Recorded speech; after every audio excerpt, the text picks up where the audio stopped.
Welcome back to Talking Tudors, Leigh. How are you? Oh, hi, Natalie. Thank you so much for having me back on your amazing podcast. I'm doing really well. Thank you. Thank you so much for having me back. Wonderful. And I'm excited because today we are going to talk about the Pendle witch trials.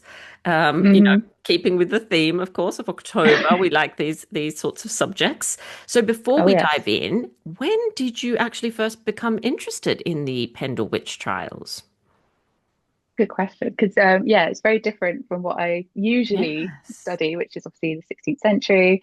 But I've always been fascinated or intrigued, I should say, by the Pendle Witch trials, because my family, like my paternal ancestors, they originate from that area. So they Wow. come from Lancashire. They knew the area of Pendle really well.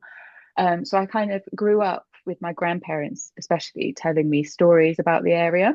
And my grandmother, she was crazy, God rest her soul. She was a bit batty, and and she was like fascinated by the tales of witches, magic. She would you would go to her house and she would have figures of witches everywhere, and she kind of got me hooked on that because she would tell me the stories of the witches of Pendle and how and she'll tell me about Pendle Hill, which you can kind of see if you're viewing the video Yes. of this. You'll see behind me, like how haunting it is, how mysterious the area is. So I kind of became really fixated with the history. Where did this story come from?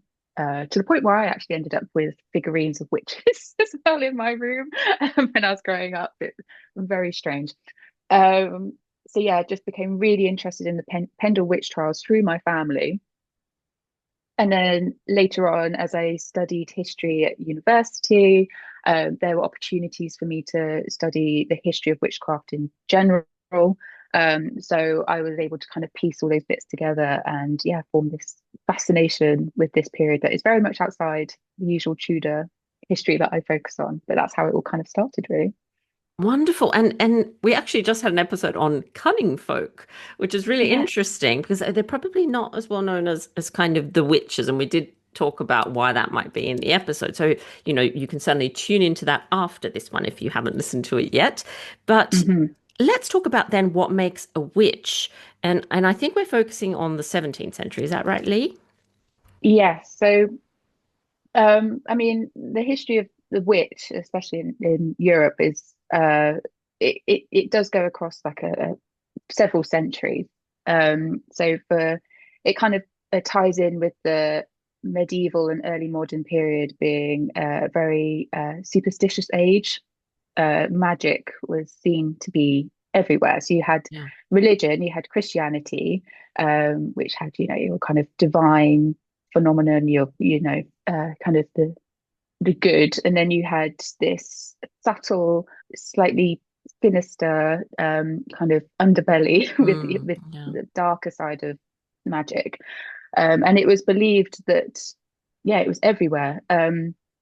It was helped to like explain or resolve things like natural disasters, illnesses, death, uh, anything like that, any mysterious phenomena that couldn't really be explained or it was judged to be could be down to magic, effectively. And as I say, this kind of went hand in hand with Christianity as well, because many Christians at the time, especially in 17th century England, believed that they were had to be God-fearing, pious individuals who were trying to lead a sin-free life, which involved fighting against the temptations of the devil, who was around every corner, probably like able to promise you all these powers, riches. There was stories, I think, of people saying that the devil promised them material wealth. They could you could obtain revenge on a rival through the Yeah. power of the devil if you just allied yourself with him. But of course, if you got these gains, these powers in your life, then it was thought to be or believed to be at the detriment of your soul. So you were not leading a sin-free life, and you were, as you say, allying yourself with the devil. and not being a true Christian. So it was always that fine line of good and evil when it came to the supernatural in this time. Those who did ally themselves with the devil were often classed as witches. And as I say, in the 17th century, that was a very, that definitely seemed to like kind of kick off by that point. Yeah, yeah. Um, Witches were these very fearsome creatures in society. They were believed to do the devil's bidding because they had basically sold or exchanged parts of their soul for the devil's uh, support in their very evil deeds, which went against God's will. So, um, witches, they could be anyone, anywhere. Stereotypically, they were thought in the early modern period to be women. Uh, Mainly older women because they were looking very haggard, slightly monstrous looking. That's where you get the image of the woman with the hooked nose, the very classic image of a witch. It kind of stems from the early modern period because it was believed at the time that godliness was reflected in your physical appearance. And so a witch obviously has none of that. So a witch would be the complete opposite. She would have the warts, she had a hooked nose, the wrinkly skin. There were many mentions of witches having physical deformities as well. And you would find this in, as we'll find later in the Pendle witch trial accounts. Witchcraft was often associated with ugliness. Mm-hmm. Witches could also be identified as well with having what they called familiars, which we could say were like pets today, which makes it feel awful because my dog's actually just sat behind me. So I'm like hoping that she doesn't think I'm talking about her. But like familiars were believed to be um, animals that were embodying the spirit of a devil, demon, who communicated with the witch. It was through the familiar that the witch created this kind of soul bond because the familiar would latch on to like a secret part of their body and stuck through that part of the body, part of the soul, etc. It's all very gruesome, Mm. but it was through this that they believed that they formed this allegiance with the devil, and it would be these familiars who they communicated with, who would assist them in these very evil acts of bewitching and all like that. So witches had familiars, didn't look very nice, and also had these secret little marks on their bodies. So when they were examined later on, people would look for normal, what we would say is very natural parts of your body, such as like moles, things like that. But they would back then consider them to be devil's marks, signs of these familiars, like kind of latching onto you. They were, like I said, perceived to be everywhere. You could be anyone, anyone Yeah. could be a witch. They could be men. There are instances, and again, in the Pendle witch trials, there are cases of men being accused of witchcraft. But by this time, predominantly they were women. Women were seen to be physically, emotionally, and spiritually weaker than men, so they were thought to be more vulnerable to Mm. the Yeah. devil's charms, as it were. They also were perceived to have much more lustful natures, which the devil could use to seduce them. So we have very obscene accounts of these very like kind of sinister nocturnal Sabbaths where these women witches would gather and they'll perform these acts with the devil that were very explicit. And it would almost be the reverse of the like a marriage bed, etc. So you'd have the God-fearing people would obviously marry, have children. These witches would almost reverse that act where they will have these almost nocturnal horrendous orgies with the devil. And they also, rather than nurturing, which is sort of a feminine role of being maternal, loving, caring, these witches again would reverse that, and they would be causing harm to people, and the only things they would nurture would be these evil familial creatures that they had. So yes, it's what was deemed a witch in especially in the 17th century was broad, Mm. vast, but also very particular at the same time. They were looking out for these particular things. Like I said, anyone could be Yeah. classed to be a witch. It didn't help either if you're a woman who was poor. You didn't have No, a of lot of course social not. backing. You could be ousted in the community. You could be deemed to be acting suspiciously because you're kind of on the sidelines of your community. Mm. Um, so yeah, that didn't help either. So yeah, you had all these different, kind of almost like a little checklist, I guess, Yeah, yeah, of like what made you absolutely. a witch. Oh my Um, gosh. and yeah, it's during the 17th century, especially early 17th century in England during the reign of James VI of Scotland, James I of England, who kind of harbored this fascination and terror of witchcraft. He really genuinely believed that there was a threat, of this magical threat that was out there to harm him and his kingdom. He'd written about it, researched about it. He was very strongly believed that this was a real threat. And so you can kind of see during this time that in England, this is where it started to, yeah, kick off the witch trials, the fear of the witch during this time, kind of embodied in his reign, really. Yeah, it sounds like it's a bit sort of contagious when it kicks off, when one person, accuses somebody, then suddenly all other people are sort of joining in. But it is really, Mm, really, well, lots of aspects of this are quite awful and heartbreaking. But the fact that obviously a lot of vulnerable people obviously end up being accused, as you've said, people on the fringes, the margins of their societies, and yes, women a lot of the time, which is yeah, another challenge that women faced in the past, of course. We are going to talk a absolutely. little bit about the actual Pendle witch trials. So tell us a little Yes. bit about who the women, or people, I should say, sorry, you did mention Amanda, who the people were that were part of that sort of case, and what makes this particular trial so infamous. Yes. So the year is 1612. So the 20th of August, 1612, there were 10 people. There were two men and eight women who, in the Lancaster assizes, had been sentenced. They've been found guilty of witchcraft and were sentenced to be hanged on Lancaster Moor. Um, and they were the infamous Pendle witches. There were obviously, and it would become apparent later on, there were also other individuals that weren't included in that group who you could also class as Pendle witches. Um, but they were like the main 10, obviously went to the gallows. What makes their trial so infamous? There's several reasons, I think, for this as to why this particular case of witchcraft stands out, especially in England. Because first of all, it's the best documented witch trial that we have, for England, especially again from this period. There was a gentleman, there was a clerk, a court clerk, Thomas Potts, who was there transcribing, he was witnessing the trials as they took place. He saw the victims, he'd seen the accused, he'd seen the judges, he saw all of this going on, and he was tasked, after the event, to write it down, to record it.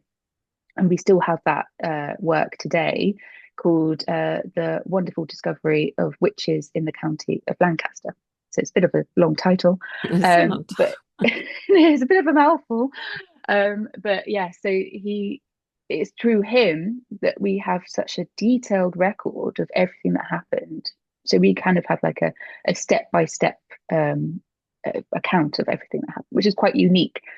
It includes obviously witness statements, confessions, all of that. So we have that all there. It's almost like we have their words on the page, so we can kind of see all of that.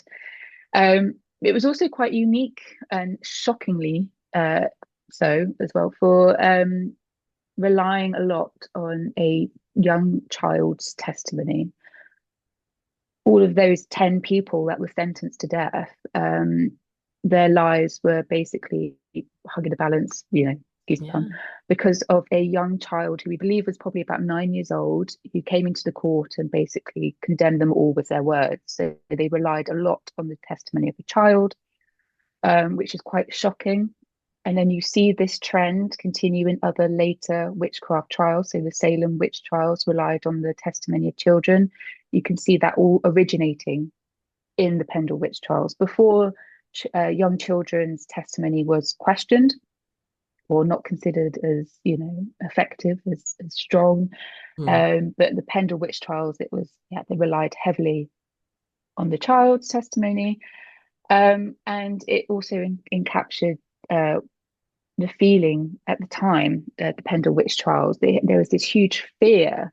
As I say, James the First of England, he was hugely fearful of witches. So this whole Yeah. belief that these witches were living in Lancaster and plotting against him was kind of embodied that fear. That's, I think, what makes it so infamous is all these things come together and kind of create this weird and wonderful yet horrific story of these people who were brought to their death.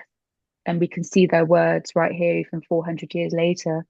And it's, yeah, just a really dark tale, but it does fascinate us because we don't really see it to this extent or in this much detail anywhere else again in England. So I think that's why it stands out. As I say, because of all these documents, we know who these witches are quite well. So as I mentioned, there are 10 that went to the gallows, but actually altogether, people say between 12 or 13 people altogether. I go for 13 people included in the Pendle witches, in the Pendle witch trial. They mainly centered around two rival families who lived in Pendle. And incredibly enough, they were headed by two matriarchs as well. There were two women who headed these two families. They were very elderly.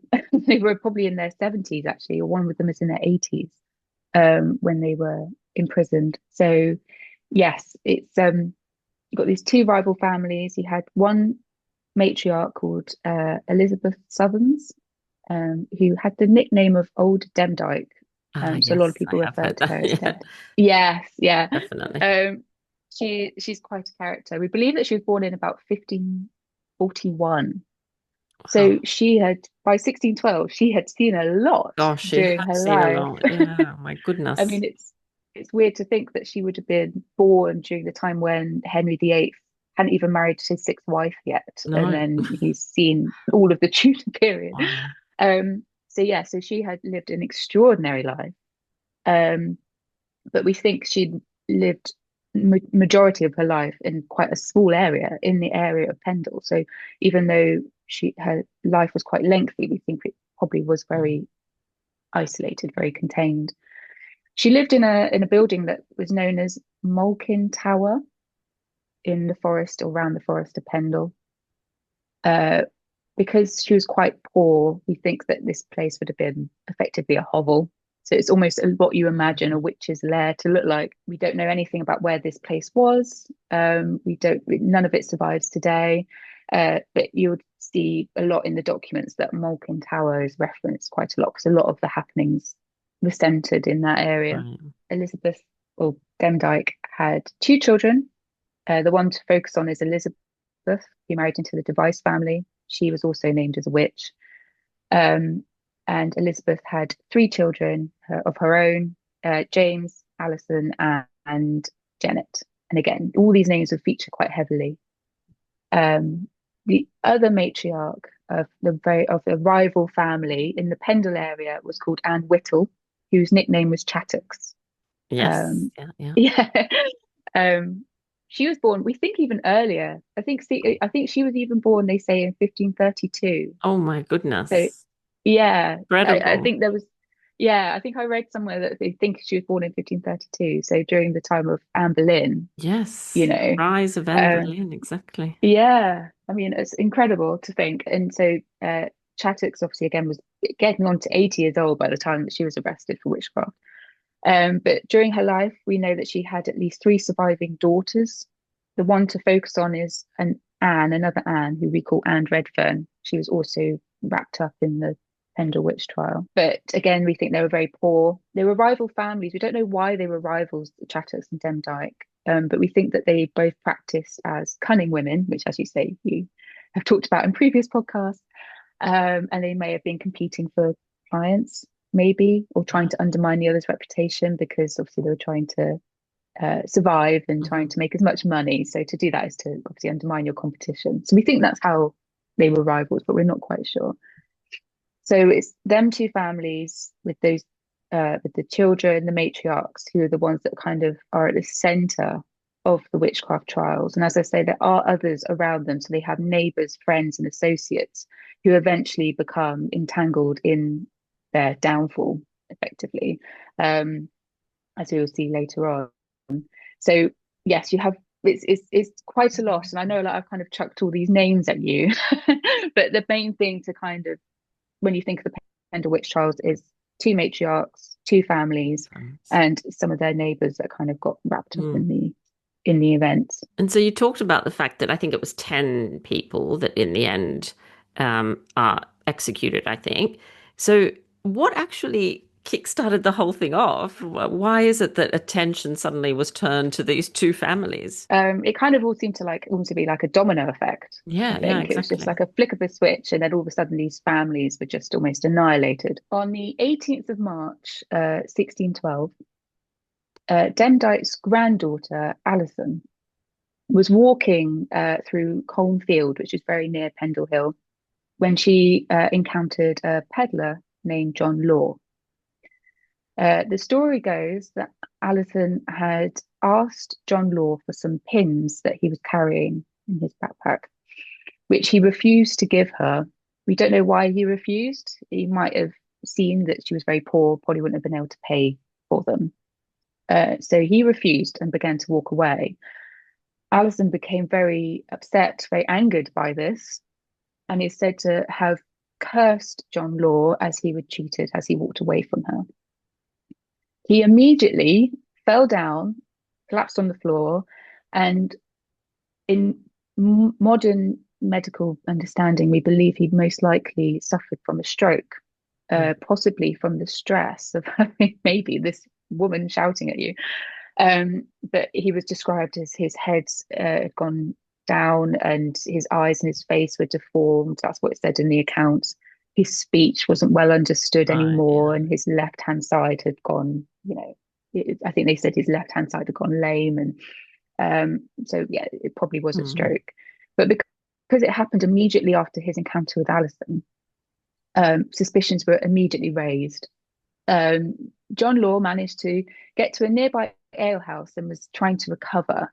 But he said that during this time, he was regularly visited by a very scary looking black dog who would come into his room and kind of terrify him.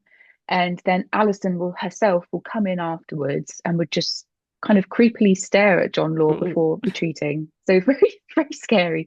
But he recalled that when he was in this alehouse, he was being tormented, like mentally and physically. He was in a lot of pain, and he was saying that because Alison and this dog kept appearing, it must have been down to her. She Mm. definitely cursed him. So distressed was he that his son Abraham Law was called, and he came to he came to see his father, heard the story, and brought. He found Alison and brought Alison to his father, where she fell down to her knees and basically confessed and begged for forgiveness. I think she either believed in her powers, she either believed that she was had the ability to curse someone, um, or she just looked at this poor man in front of her and thought, well, he became ill soon after his encounter with me. Maybe I unintentionally cursed him. So she believed that, you know, that she'd done this. So yeah, she was said to be very, let's say, very upset, very remorseful. And because she practically or effectively confessed to committing witchcraft, Abraham went to the local magistrate, and that's how it was reported. So that's how it all kick-started. And then in subsequent investigations, interrogations, Alison ended up incriminating her grandmother, Demdike, Gosh. and through discussions with her siblings, the magistrates were able to then incriminate Chattox as well, because it came about through these little I don't know, these little like rivalries, tit for tat. I think they were Mm. saying, oh, well, so and so over there, we'd seen them making clay figures, and all of a sudden this neighbor ended up, dying or becoming really ill. So it must have been after them, or Demdike has known to be a witch, and she'd cursed this neighbor's cow, and so it all kind of spiraled from there. Um, Initially, Alison and Demdike, Chattox, and Anne Redfern, Chattox's daughter, was taken to Lancaster Castle. And it most likely would have been just them four that would have been tried Yeah. initially. Everyone else in the family had been interrogated but had been allowed to go free. It was only them four that had anything found against them. But unfortunately, many others, many more arrests were made after Good Friday of that year because all of a sudden the neighbours of Pendle started to notice some suspicious activity. So again, Malkin Tower, which is Demdike's home, on Good Friday, all of a sudden seemed to have a lot of people there. A lot of people were attending it. And for a religious holiday or religious day, it was expected that people would be at prayer, would be at church. So it was a bit weird that all of a sudden that there was this big gathering on this religious day. So that already kind of got people suspicious, like what's going on. And in over the course of several days afterwards, the magistrates again were doing their investigations, and they had discovered through confessions that Demdike's daughter, Elizabeth Device, had hosted this big gathering, supposedly of witches, as Thomas Pott later claimed they were. And these included the neighbours. You had some of the neighbours, you had a lady from York, Janet Preston, as well, was there. And they were supposedly gathered together at Malkin Tower for several reasons. They were boasting about previous occasions where they used witchcraft against their enemies. They were planning further uh, attacks, further charms and bewitchments of all these people that they tried to undermine. But most shockingly of all, they plotted to blow up Lancaster Castle, free Alison, Demdike, and the other prisoners, and also murder their jailers. So basically, an act of terrorism. And because it was so soon after the gunpowder plot of 1605, that was very much in people's memory. This fear of like another similar terrorist attack on England's social governmental systems, that raised huge alarm bells to think, okay, not only are Catholics threatening Parliament, but now we've got witches in line with the devil who are now going to attack us in a similar way. So many of the guests, including Elizabeth Device, James, her son, many other people were also then arrested and taken to Lancaster Castle on charges of witchcraft. So it's a very long story, again, I know, but it was that's how it all kind of came about. Like I said, this domino effect. Yeah, that all kind of brought all these people together in horrible Oh circumstances. my goodness. It's like it's such a snowball effect, isn't it? Once it starts, it's very difficult to stop it for it to come to an end because as I say, people Yeah. sort of join in, don't they? And they start watching and looking. Once you're looking for witches, you're suddenly going to find some unusual Mm. activity. And so you mentioned earlier that there was a bit of a kind of checklist for Yeah. witches, essentially. So how were these people proven to be witches? What did the court use in that case? So they primarily were only really used oral accounts, witness testimonies, confessions that they'd used. So some of the accused had confessed and incriminated others. So they were Right. used. So it was mainly verbal testimony that was used to condemn these witches.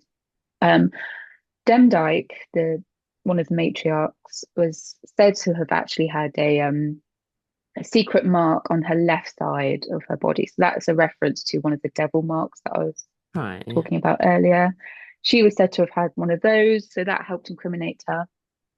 Unfortunately for Demdike, or perhaps fortunately, considering what would have happened to her life, she died whilst in prison, so she was never brought to trial. She was a very elderly lady, housed in horrendous circumstances. If you ever go to Lancaster Castle, I don't think you can see it anymore, but they do have one of the cells that they Right. believe the witches were held, and it's absolutely horrendous. If you search it online, like on YouTube, you've got footage of people who went down there, and it's horrendous. It's small, dark, damp, and imagine being nearly 80 years old, and they were incarcerated in that small space together for 4 months. So this poor woman, yeah, passed away, but she was mentioned to have a devil mark. Most of the others were accused of other activities, or blamed for performing certain rituals, which cause death, illness, destruction of people's belongings, etc. So Chattox, for example, was accused of murdering a gentleman named Robert Nutter through witchcraft. Um, and like I say, they tried to really, ruin her reputation, saying that she's this awful woman who'd, killed this innocent man. Yet when we find out a bit more of her own testimony, she says that yes, she was angry and upset with this Robert Nutter. But that's because he'd actually tried to assault her daughter, Anne Redfern. And then when Anne Redfern had refused him, he then threatened to evict the family. So there was a lot of discord there where the family were victimized. And Robert Nutter ended up dying, I think it was a few months at least afterwards, after the event. But because the two events had kind of overlapped or aligned, that's how the Right. accusation of witchcraft came in. There were accusations that they'd many of the witches had made clay figures. It's almost like voodoo dolls today, which they had stuck pins in to injure a particular area of the body, or they'd put them near the fire to dry them out and then crumbled them away. That would cause death on a particular person. There was a story of, again, Chattox going into a graveyard and taking teeth out of of the skulls of several bodies in a graveyard, which James the First had actually recently made illegal. He made that punishable by death. So we have stories of her, yeah, taking body parts, and familiars heavily dominated the narrative against the accused. Nearly all of them were said to have had these really sinister looking dogs that would just appear and would talk to them and would encourage them to align themselves with the devil, sell part of their soul, and the devil would communicate with them through these familiars, and they would be able to have these extraordinary powers where they can, exact justice and revenge on these people who had done them wrong. So, like I said, those were heavily dominated the narrative of murders, bewitchments, infanticide was there, all these malicious, horrible rituals that were being carried out. They were also described, so Thomas Pott would describe them in very horrific, disgusting ways as well. Like I said, a witch was deemed to be very unattractive, very ugly, very repulsive.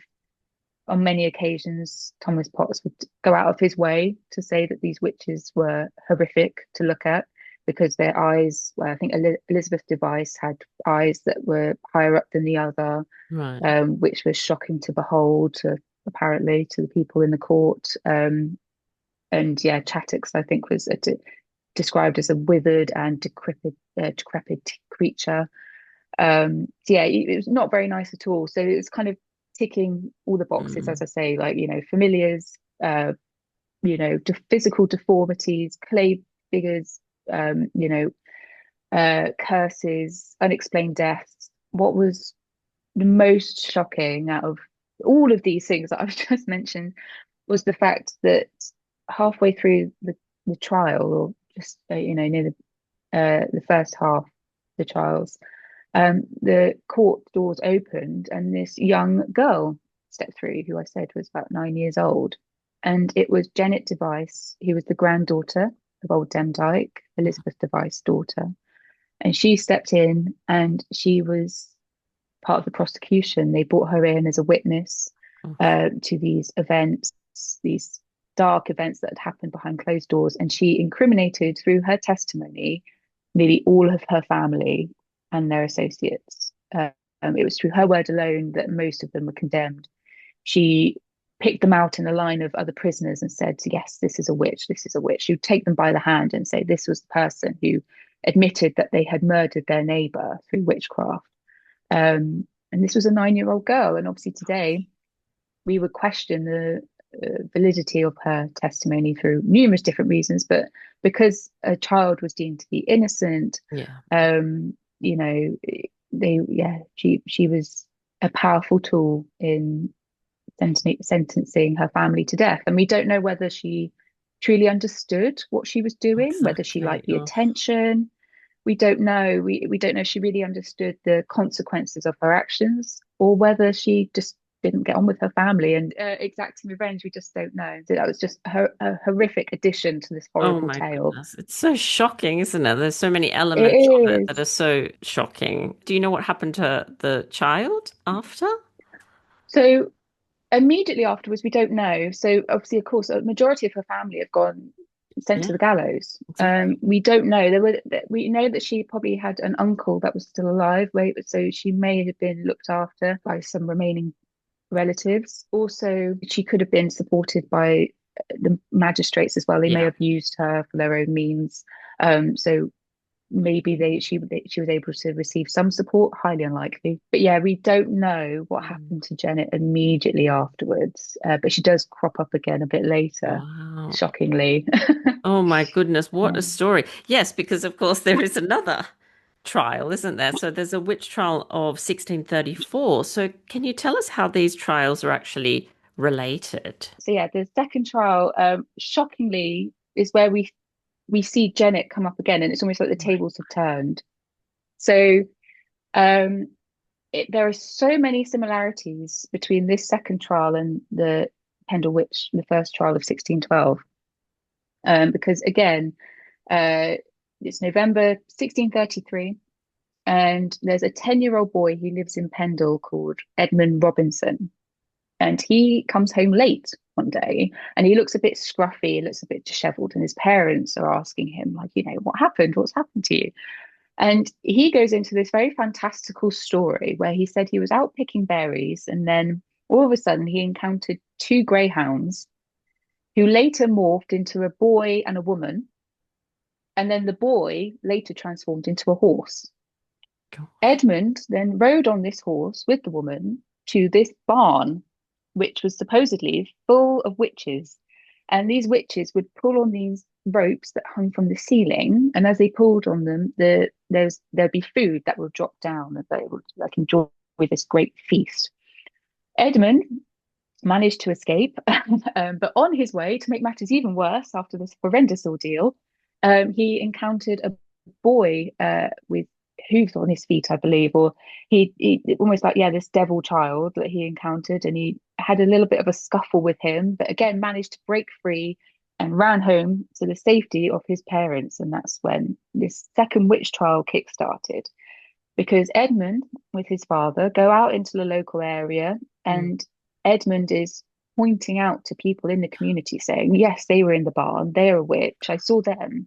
So he's like naming and shaming these people that he'd seen in this barn. And altogether, about 20 people are arrested on suspicion of witchcraft on Edmund, this young boy, his testimony alone. So they are again thrown into prison, and one of them is a Janet device. So it's literally done a complete 180 Oh for my her. That she goodness. was once Edmund, she was once that young child who Yeah. was believed, to have gone, seen or witnessed these horrendous, like sinister ordeals. And but this time she's on the other foot. She's being incriminated by this young boy. And it looked like it was going to be deja vu because the trial had pronounced, I think, 17 in total, 17 of the accused are guilty of witchcraft. But the difference this time was that the judges seemed to question Edmund's testimony. Mm. They didn't know whether to believe him 100%. They must have had their suspicions raised somewhere. And I think as well, it could be suggested that the attitudes towards witchcraft was changing Yeah. slightly. Yeah. Yeah. People were starting to question the belief of this practice. Mhm. So the judges referred the case to London, to the king in London. And this time the king was Charles I. He also didn't have as much of a strong or passionate, fascinational or belief surrounding witchcraft. So he also was a little bit hesitant to believe it. But uh, basically, when the case went to London, four of the accused were sent from Lancaster to London to be examined by the king's physician and some midwives as well. They looked at the devil's marks that had been reported to see if they were true. And they discovered that everything was completely normal. Everything was completely natural. There was nothing supernatural about their appearance or their activities. With this verdict, it then obviously went back to the judges, and oh no, sorry, actually it didn't. The Privy Council then still remained in. They got involved and they questioned Edmund themselves. They Right. re-evaluated re-examined him, and I think he felt the pressure. He realised that people were onto him, and he crumbled and he admitted that it was all fiction. My His goodness. account was all fake. He had been inspired by what had happened in the 1612 Pendle witch trial, where Janet had done the same thing, and he'd heard about this as he was growing up, and he thought, oh yeah, that's let's see what I could do with this. So he knew the power of hearsay, he knew the power of accusation. It gave him a voice. This young boy had a voice. Um, he also claimed to have been manipulated by his father. So his father had taken him around, as I said, around the community, and he claimed that he would target women, especially who refused to be blackmailed by him. So they refused to pay him off. And so when they stood their ground and fought him off, he Oh, thought, right, right. what I'm going to do then is I'm going to charge it for witchcraft. So that is obviously the massive change Mm. in the two stories and the two trials. So Janet was acquitted, all the witches were acquitted. However, in 1636, I believe, there is a record of Janet still being in prison. And we think because she had incurred so much debt, because she had to pay for the luxury and the privilege of being in jail, Yes. um, that she couldn't pay off the debt. So we don't know whether she ever managed to do so. It could be that she still died in jail. We don't know, which would be a tragic end to her story. So even though she wasn't found guilty of witchcraft, her story kind of ended up doing a full circle eventually anyway. So yeah, it's fascinating that it kind of happened again, and all these similarities of 1612 kind of reared their ugly head and then targeted the people who were seen to be on the good, on the innocent side initially. So yeah, it's really fascinating. Goodness, what a shock. Well, so shocking on so many levels, obviously. But I wonder then if it led, well, I imagine it did lead people to question the truth of the first trial and the testimony of a child at the time as well. They must have just thought Mm. how easily that could have been made up. I think, but I think you're right. I think attitudes certainly were changing by that point. I think even if I remember correctly, I think even James the First towards the end had shifted as well his thoughts on witches, hadn't he? He had, yes, Mm. absolutely. I don't know the history of James's relationship with witchcraft in as much detail. I'm sure there's people out there who know a lot more than I do. Well, they will be. But but yes, you're absolutely right. I had Mm. also encountered that Yeah, where his attitude had changed it from, shifted. Mm. yeah, so that would have explained it as well, I think. Wow, what a story. And so obviously these trials appear to be really well documented. But what challenges, Leigh, do you think historians face when analyzing the sources? And what are some aspects that the evidence doesn't actually tell us? Yeah, it's that's a great question that a lot of historians that are analyzing this period in history are kind of always contemplating, Yeah. because yes, we have all this rich evidence for especially the first Pendle witch trial of 1612. Thomas Potts' account is just so detailed. We have all these witness statements and confessions, as I say. Um, However, it is also it's effectively propaganda. Mm. The only reason it was published was because the judges wanted to prove that they were these strong, mighty, successful Protestant Englishmen who had effectively conquered this, uh, evil threat. Which also had some Catholic undertones, because as I said, there was some aspects of the case that hark back to the Gunpowder Plot Hmm. with the blowing up of Lancaster Castle. So it was trying to promote these judges and magistrates that had conquered this evil, to basically promote them to the detriment of these figures who were classed as witches. So it is propaganda. Therefore, um, their words, the words of the accused have been manipulated to suit the needs Yeah. of these men. So we there are instances where we look at the account and we go, well, that doesn't quite fit there, or that contradicts that part, or so it's obviously been manipulated in some way. We do have the voices of the accused. We do have the voices of the victims, but we also don't know their characters. We only can see them in this small time frame, this small fragment of their lives. We don't know anything about their, like I said, their characters, their personalities. We only see fragments of their backgrounds, and even then, they've all been kind of, caricatured and stereotyped again to suit the need. So they've been presented to these horrible, evil, deformed-looking people that sound quite monstrous, but they would Yeah. have been normal people who were trying to survive. But that does not come across in the sources at all. You kind of have to read between the lines and look elsewhere to see this. Mm. Um, so yeah, so even though we do have these surviving fragments or rich, details of the trials, they're all from one point of view. It's that classic case of history's told by the victor, by the winner, and the winner were the judges in this tale. And so it's their words that we have that informs our perception of the Pendle witch trials. We don't see it from the victims. We don't see it from the accused as much. And any words that they do have, as I say, been manipulated. So that's what we don't see. We don't really see the witches, I say witches in inverted commas, we don't see their side of the story. That's still not really in the sources. And unfortunately, I don't think we really will, because they weren't literate, or they haven't left anything for us. So that's what's still silent, unfortunately. Yeah, I think even, out of this horrible event or events, I think the fact that there are people like yourself and so many other historians that are looking and reassessing or questioning at the very least offers some hope, and offers a Yes. little something, smidge of justice to those people, to those women and men, because yeah, otherwise it is just a kind of horrifying story. But I think the fact that we Yeah. are going back and looking and searching for those voices, even though we may not find them, as you say, in all cases, is hopeful, because there Oh is, yeah. that I think that's what we need to do with all the sort of traditional tales we tell ourselves, especially about women, because we know that when we've got information about women, a lot of the time it's written by men, and this is a deeply Yes. patriarchal society, isn't it? And lots of misogyny. Absolutely. So we do need to ask ourselves those questions. Who's writing these? What's their motivation? What's the agenda? Certainly, I think that's Yeah. that's really key. 100%. Because as you say, it's very misogynistic.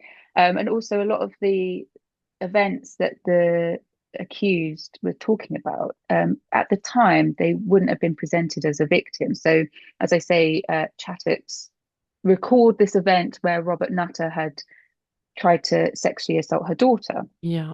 At the time, that was almost dismissed because, of course, this man was murdered by you. He's the Mhm. victim out of all of this. But now we're looking at it and looking back, and we're able to see that actually, yeah, these obviously there were men, but also these women were constantly victimized, shunned, abused by people in their community. And ultimately, the witch trials were used to blame them for this. They were blamed, Yeah, which yeah, is horrendous. Horrendous, because these women fought back. These women said, "No, you're not going to abuse me in this way." Or you, I think Demdike as well was accused of murdering someone because they refused to give them charity, give them a penny, and or she also went to bewitch someone who had refused to pay her daughter's wages. So they were standing up for themselves. yeah, These were yeah. women who were outspoken, and you can kind of, as I say, like you said, you can kind of see that in between the lines, but you have to look in between the lines because the sources on the surface are painting these women as villains. So you have to, yeah, see Mm, what the sources are not telling you, and you will yeah, see a bit more about them. exactly. Exactly. And so in your experience, how are these Pendle witch trials remembered? You said some of your family is from this area. So what have you seen in terms of the sort of legacy of this. Yeah, I mean, of course, especially in the area of Lancashire and the Pendle area, the witches are everywhere. I go up there quite often because my family, as I say, my family still live up there, so I go and visit. And when you go there, you see there's so many tourist signs with witches on them on the Ah. broomstick.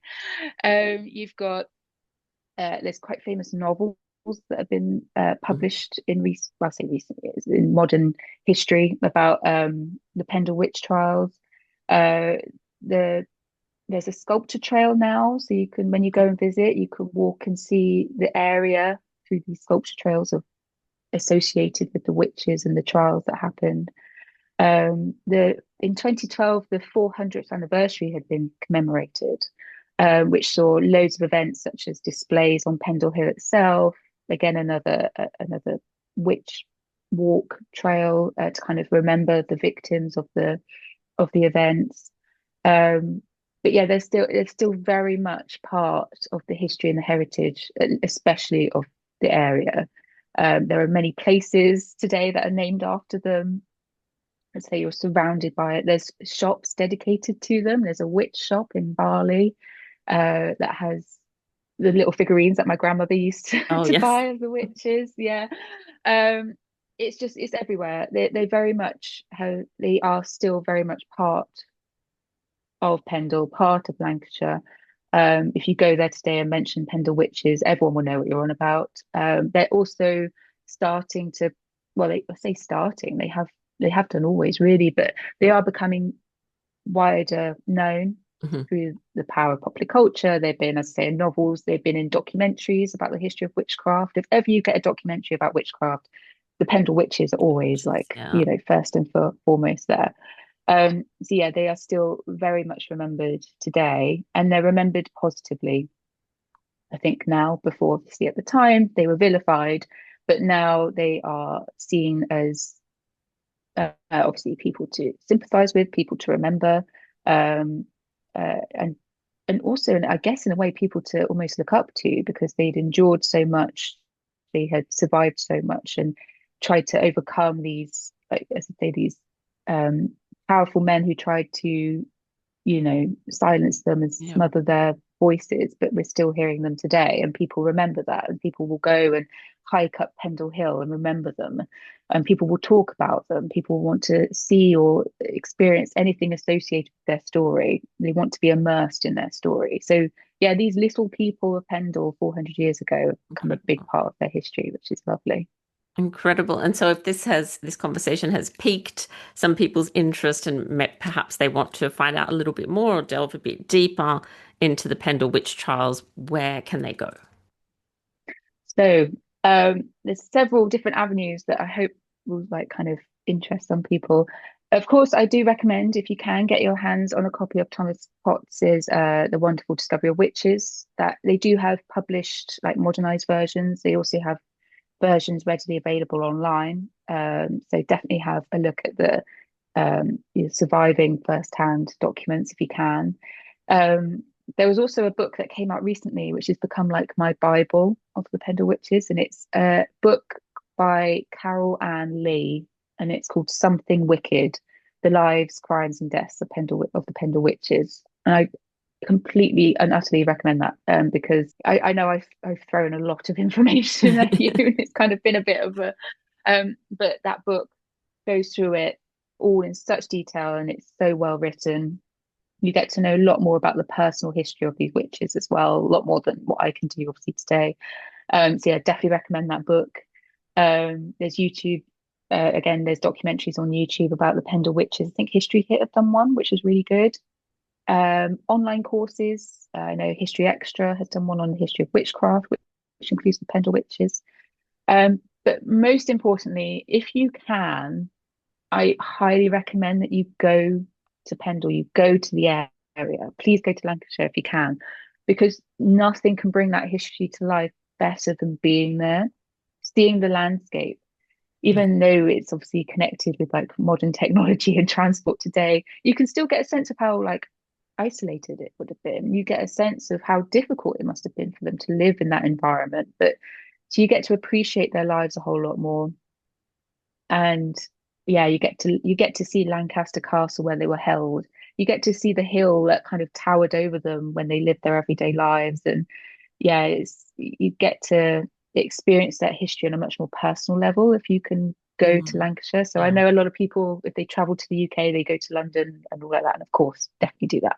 But please go to Lancashire if you ever get the opportunity. And yeah, it's a different side of our history that is just unique and so fascinating. And yeah, really brilliant. Yeah, well, it's absolutely on my list, and we've already said we need to do that together next time I'm in the Yes. area. And just looking Yeah. at, and if you're watching us on YouTube and you can see the background behind Leigh, it just there is something powerful that even comes from this photo, this static Oh image, and yeah. I can sort of sense the power there. So I imagine that that would be quite moving to be there in person, actually. Oh, it is. It is. As I said to you earlier before we recorded this, I can't claim credit for this picture. It's from my cousin. It's But it's absolutely stunning. And it's when you see Pendle Hill in person, it's such a haunting place. You can really see why it's associated heavily with witchcraft and hauntings and the mm, supernatural, because the hill, it's always quite dark. It's always quite dark. And I remember last time I went there, the clouds just completely cover it, completely submerge it, and it just looks so eerie. So you can really see it really sets the scene of this witchcraft trial because it just is the incredible. perfect area to have it really. So yeah, it's Wow. really Well, moving, really haunting. yeah, well, it's, yeah, as I said, on my list. And Leigh, thank you so much for taking the time to come back on the podcast to chat about this, yes, confronting, but also really fascinating period. Oh, thank you so much for having me. It's been an absolute dream. Thank you.